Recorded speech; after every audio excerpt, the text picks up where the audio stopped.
We see plenty of assassinations have taken place back in the days without guns. They were done by a knife to the throat from the shadows from some professional assassin, or they were done with poison. Just basic historical evidence shows that it's a human problem rather than a gun problem. Honestly, And here's the thing, too.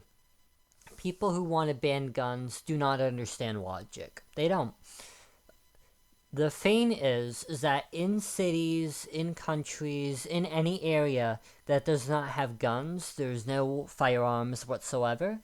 In the UK, for example, instead of there being rapid gun crime, there is rapid knife crime.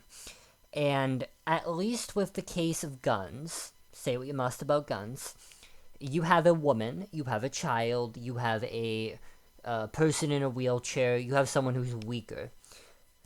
In the case of a gunfight between a wheelchair person and a person who is 5 foot tall, 7 foot tall, 6 foot tall, you have a very beefy guy who's wielding a gun versus like a disabled person.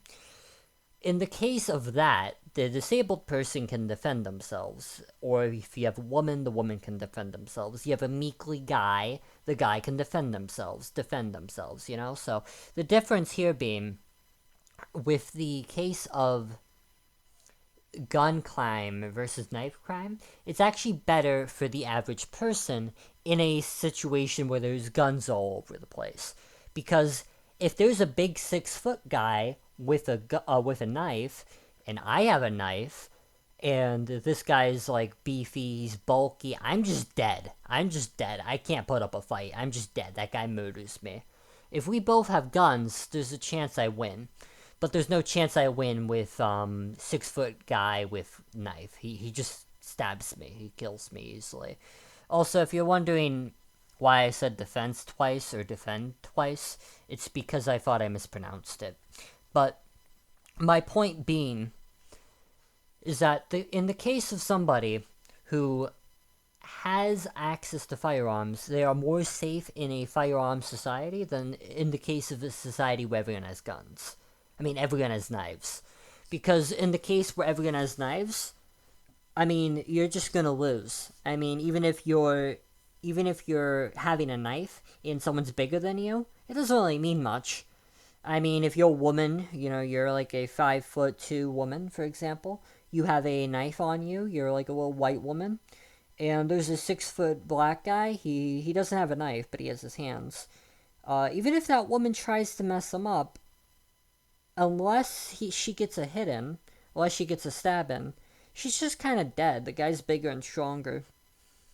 With a gun, it's an equalizer. That's why it was called that. That's why the original revolver was called that, because it effectively equalized men. It equalized men. So you would have men who were meekly skinny guys.